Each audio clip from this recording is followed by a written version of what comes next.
Good morning, everyone. Up to now, we have discussed about in all these four chapters we have studied. It's only about the first unit, the living diversity. हमने जो अपना first four chapters cover किए हैं, ठीक है, वो unit first के हैं. That is called the unit means living diversity.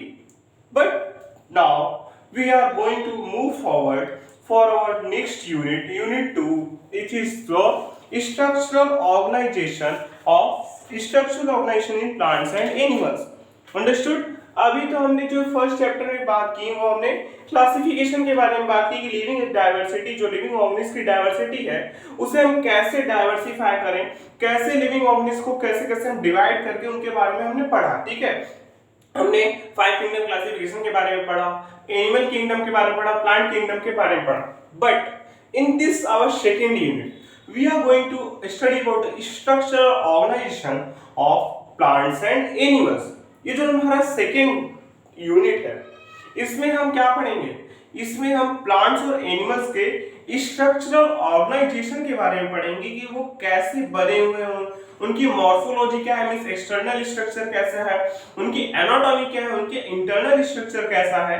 सो इसी बेसिस पे जो हमारा new chapter that is the fifth one is known as morphology of flowering plants. जो हमारा फिफ्थ चैप्टर है क्या नेम है, it is known as the morphology of flowering plants.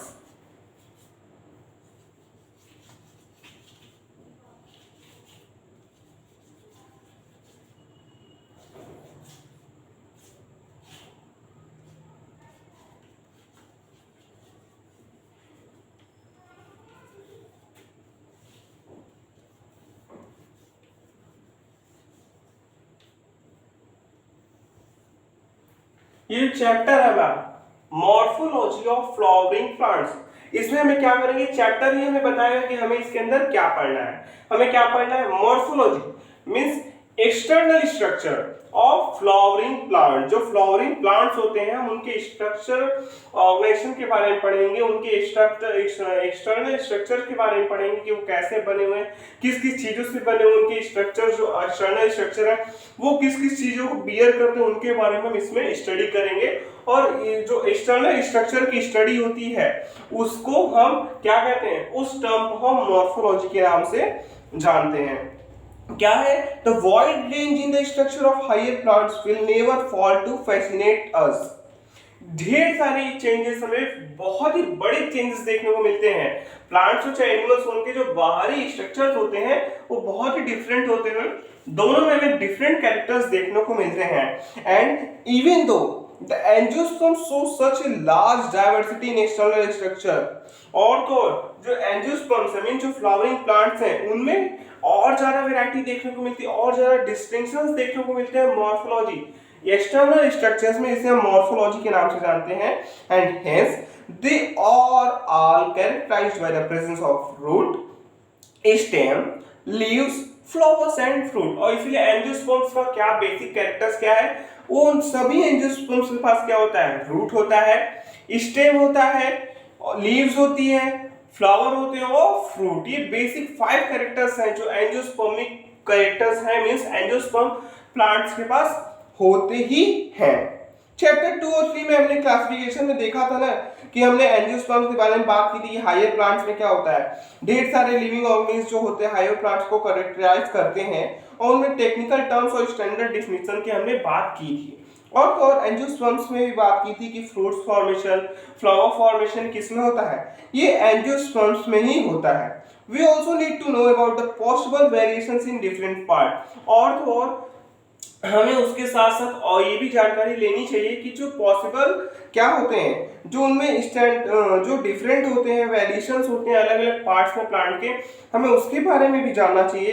And found as adaptation of the plants to their environment. और तो और उन plants के एडेप्टेशन मींस वो इन्वायरमेंट में किस तरह अडेप्ट हुए हैं, उनके एडेप्टेशन क्या है, उसके बारे में भी हमें इंफॉर्मेशन रखने चाहिए. जैसे कि क्या दे रहा है, adaptation of various habitats for protection, climbing, storage etcetera. फिर वो एडेप्टेशन किसी भी मेथड में हो सकता है, वो प्रोटेक्शन में हो सकता है या हैबिटेट में हो सकता है या क्लाइंबिंग या स्टोरेज में, किसी में भी एडेप्टेशन हो सकता है. हमें एंजियोस्पर्म में कैरेक्टरिस्टिक के साथ उस चीज को भी हमें स्टडी करना है. So if you pull out any weed तो इसी तरह हमें इस चैप्टर में क्या, हम फ्लावरिंग प्लांट्स मींस जो एंजियोस्पर्मिक प्लांट है उनके बारे में कंप्लीट स्टडी करेंगे, उनके डिफरेंट डिफरेंट स्ट्रक्चर्स के बारे में स्टडी करेंगे, और अलोंग विद स्ट्रक्चर्स के साथ ही साथ उनके जो हैबिटेट एडेप्टेशंस होते हैं उनके बारे में भी स्टार्ट आज रीडिंग उसमें करेंगे।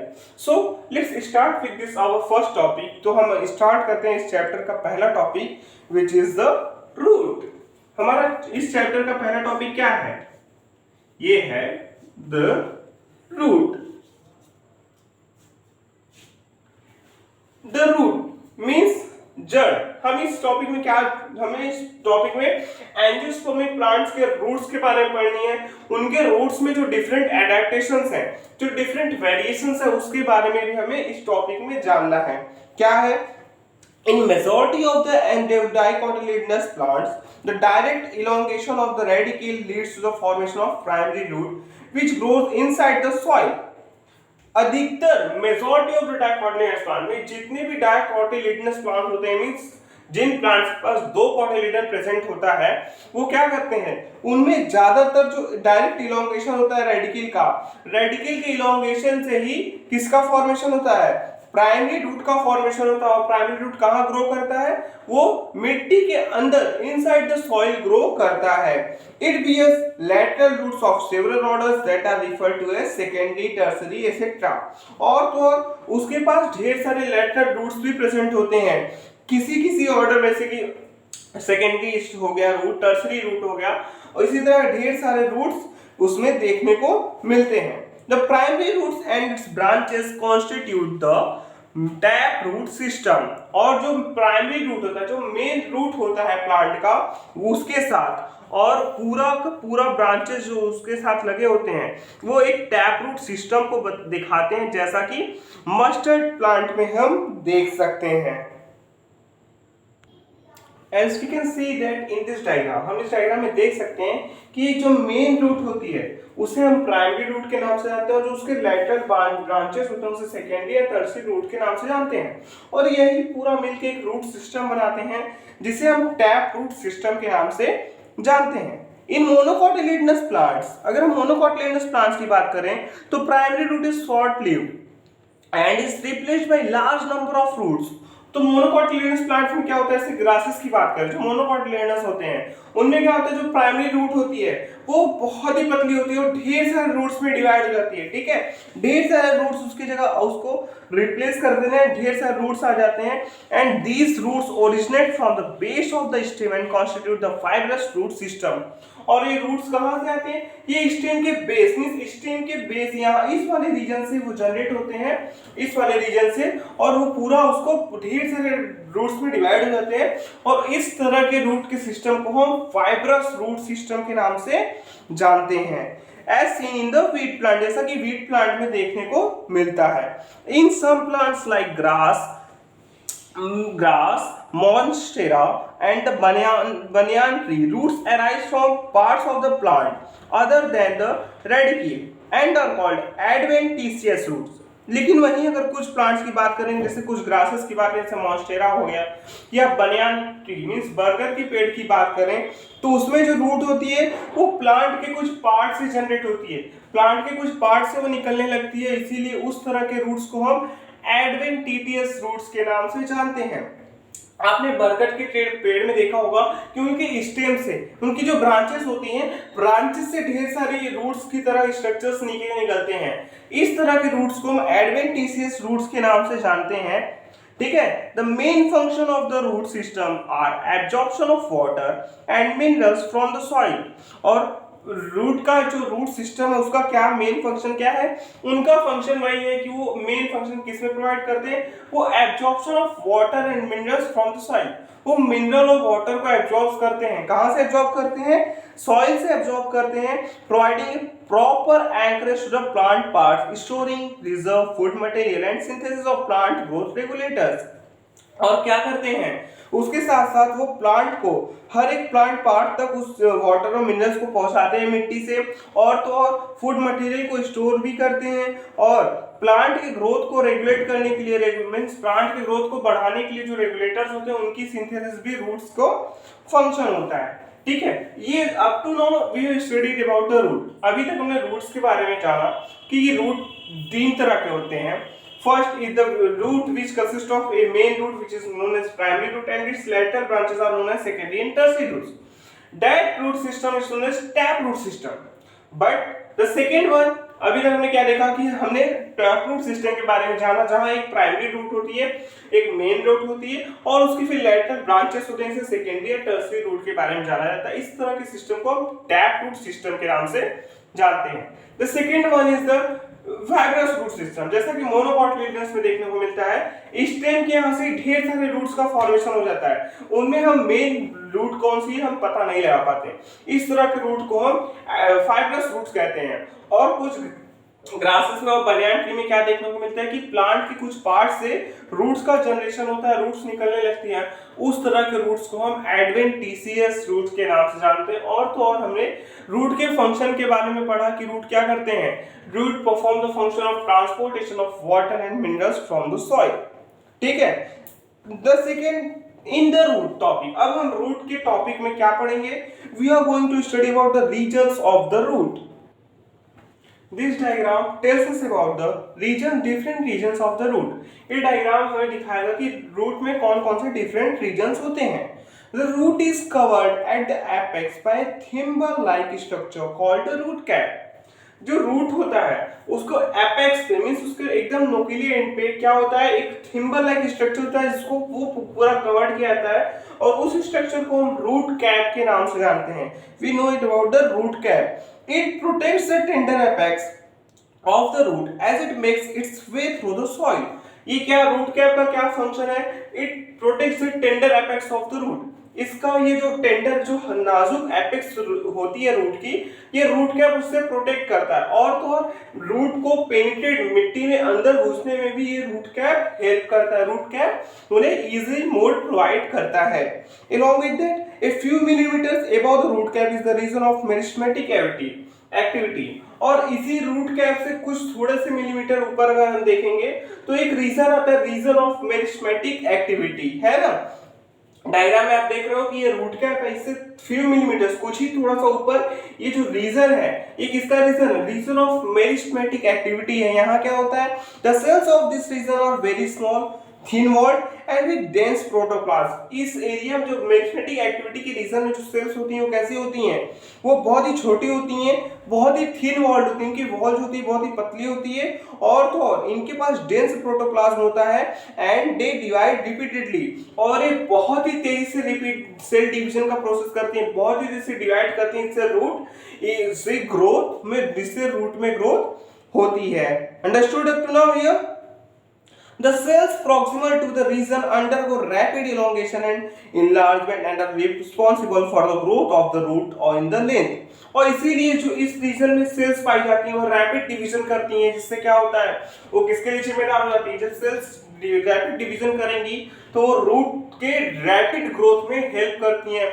इसके वजह से, इनके वजह से रूट क्या करती है, रूट में रैपिड ग्रोथ देखने को मिलती है, रूट बहुत ही तेजी से ग्रो करती है।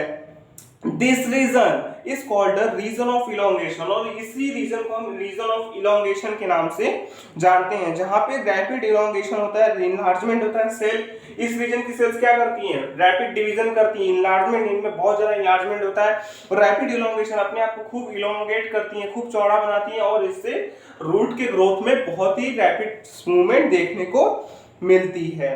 ठीक है, the cells of the elongation zone gradually differentiate and mature, और इसी इलोंगेशन की जो जोन की इलोंगेशन जोन है उसकी सेल्स क्या करती हैं, वो ग्रोथ के साथ कुछ मैच्योर भी होती चली जाती हैं, ग्रेजुअली डिफरेंशिएट, सेल डिफरेंशिएशन होता है और वो मैच्योर हो जाती हैं, and then hence this zone proximal to the region of elongation is called the region of maturation। और इसीलिए ये जो सेल्स, ये जोन होता है जहां वो मैच्योरेशन की शो करती हैं, इलोंगेशन के कुछ रीजन होते हैं जहां वो सेल्स डिफरेंशिएट के करके मैच्योरिटी शो करते हैं और उसी रीजन को हम रीजन ऑफ मैच्योरेशन के नाम से जानते हैं।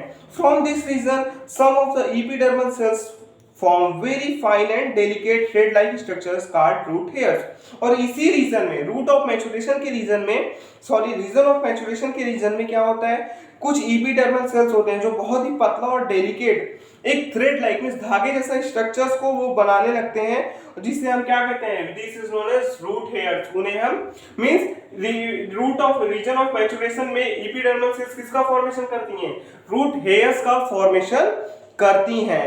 Understood. And these root hairs absorb water and minerals from the soil. और यही रूट हेयर्स क्या करते हैं, यही मिनरल्स और वाटर को एब्सॉर्ब करते हैं मिट्टी से। ठीक है, रूट हेयर्स क्या करते हैं, मिनरल्स और वाटर का एब्सॉर्प्शन करते हैं from the soil. Understood. So up to now we have studied about the root and the regions of the root. अभी तक हमने क्या पढ़ा, हमने रूट के बारे में जाना कि तीन तरह के रूट्स होती हैं, means tap root system, fibrous root system and adventitious roots. उसके बाद हमने रूट से रीजन्स के बारे में जाना कि रूट में कौन कौन से रीजन होते हैं, region of root cap, spreading activity के रीजन, इलॉन्गेशन के रीजन, मैच्योरेशन के रीजन। मैच्योरेशन रीजन में क्या पाए जाते हैं, रूट हेयर्स पाए जाते हैं जो क्या फंक्शन परफॉर्म करते हैं, वो परफॉर्म करते हैं वाटर के और मिनरल्स का एब्जॉर्प्शन का फंक्शन, जो मिट्टी से एब्जॉर्ब करते हैं।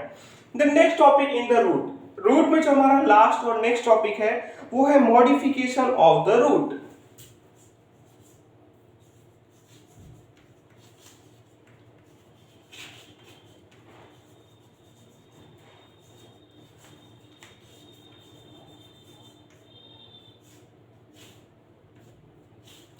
कि अभी तक हमने क्या किया कि हमने रूट के बारे में जाना, रूट के डिफरेंट रीजन के बारे में जाना, लेकिन रूट में कुछ मॉडिफिकेशन भी देखने को मिलते हैं। और इसी टॉपिक में हम रूट में मॉडिफिकेशंस जो देखने को मिलते हैं उसके बारे में पढ़ेंगे कि रूट में कैसे कैसे कौन कौन से मॉडिफिकेशन हमें देखने को मिलते हैं।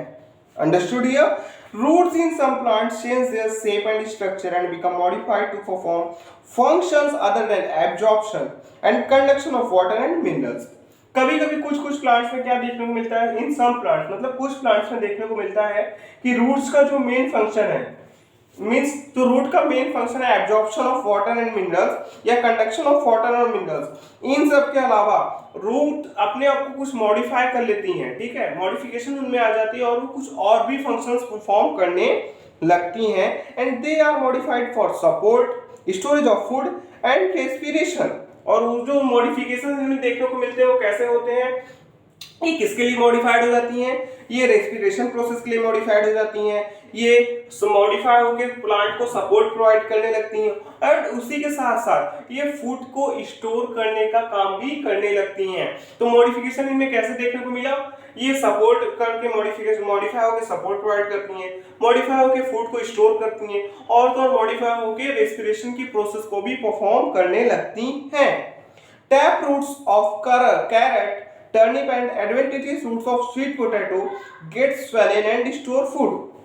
जो इसमें क्या बता रहा है, फिर कैरेट और टर्निप मींस गाजर और जो सलजम होता है उसका जो टैप रूट होता है, और तो और जो adventitious root sweet potato means गंजी में जो स्वीट पोटैटो में जो एडवेंटिशियस रूट्स पाए जाते हैं वो सब क्या करते हैं, वो अपने आप को स्वेलन अप कर जाते हैं, वो सब फूल जाते हैं और क्या फंक्शन परफॉर्म करते हैं, वो फूड के स्टोरेज का फंक्शन परफॉर्म करते हैं। वो क्या करते हैं, वो फूड को स्टोर करने का फंक्शन परफॉर्म करने लगते हैं।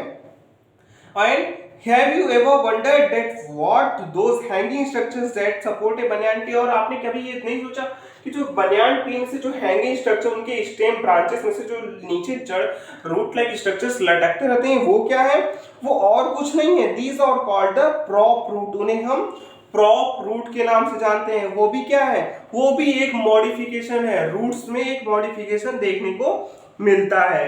Understood? Similarly, the stems of maize and sugarcane have supporting roots coming out of the lower nodes of the stem।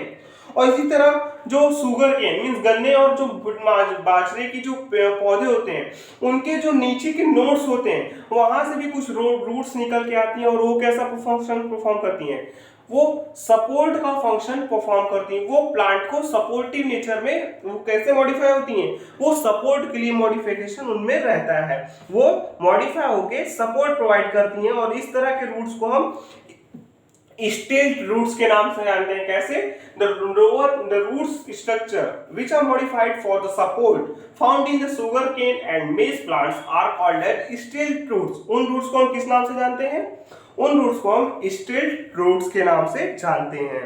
In some plants such as Rhizophora growing in swampy areas many roots come out on the ground and grow vertically upward. कुछ plant जैसे कि Rhizophora की अगर बात करें, जो swampy area में, दलदली एरिया में उगता है, उसमें क्या होता है, कुछ mini roots come out of the ground, ground से ढेर सारे रूट्स निकलने लगते हैं, है कि नहीं? ग्राउंड से ढेर सारे रूट्स बाहर आने लगते हैं और क्या करते हैं, और वो ग्रो वर्टिकली, वो ऊपर की तरफ बहुत तेजी से उगने लगते हैं। सच रूट्स आर कॉल्ड न्यूमेटोफोर। उस तरह के रूट्स को हम न्यूमेटोफोर करते हैं। जो रूट्स स्वैम्पी एरियाज में, राइजोफोरा में जो रूट्स ग्राउंड से अपवर्ड डायरेक्शन में ग्रो करने लगते हैं, नेगेटिव जियोट्रॉपिज्म को शो करने लगते हैं, उस तरह के रूट्स को हम न्यूमेटोफोर के नाम से जानते हैं। And helps to get oxygen for respiration. वो किसमें हेल्प करते हैं? वो हेल्प करते हैं प्लांट को रेस्पिरेशन के लिए, ऑक्सीजन को लेने में। वो कैसा हेल्प करते हैं? वो हेल्प करते हैं प्लांट को कि ताकि प्लांट इजीली ऑक्सीजन को ले सके for the process of respiration. Understood here? यहां तक तो जो हमने बात की वो किसके बारे में की? वो रूट के बारे में की हमने। आज हमने क्या क्या डिस्कस किया? Today we discussed about the root of the angiosperm plant means flowering plant. आज हमने रूट्स के बारे में जाना कि 3 तरह के रूट्स होते हैं, फिर उसके रीजन्स के बारे में जाना कि कौन कौन से रीजन्स रूट में पाए जाते हैं, और तो और फिर मॉडिफिकेशन जाना रूट में कि रूट में जो मॉडिफिकेशन होते हैं किस लिए होते हैं। वो बेसिकली 3 तरह के मॉडिफिकेशन देखने को मिलते हैं। पहला फूड स्टोरेज के लिए, ठीक है, दूसरा सपोर्टिंग नेचर के लिए, और तीसरा फॉर रेस्पिरेशन। अंडरस्टूड? जो सपोर्टिंग नेचर के लिए होते हैं उस तरह के रूट्स को हम स्टेल्ड रूट्स कहते हैं, और जो फॉर रेस्पिरेशन प्रोसेस के लिए रूट्स ग्राउंड से अपवर्ड डायरेक्टली ग्रो करने लगते हैं, उस तरह के रूट्स को हम न्यूमेटोफोर के नाम से जानते हैं। So that's all for today. Thank you very much.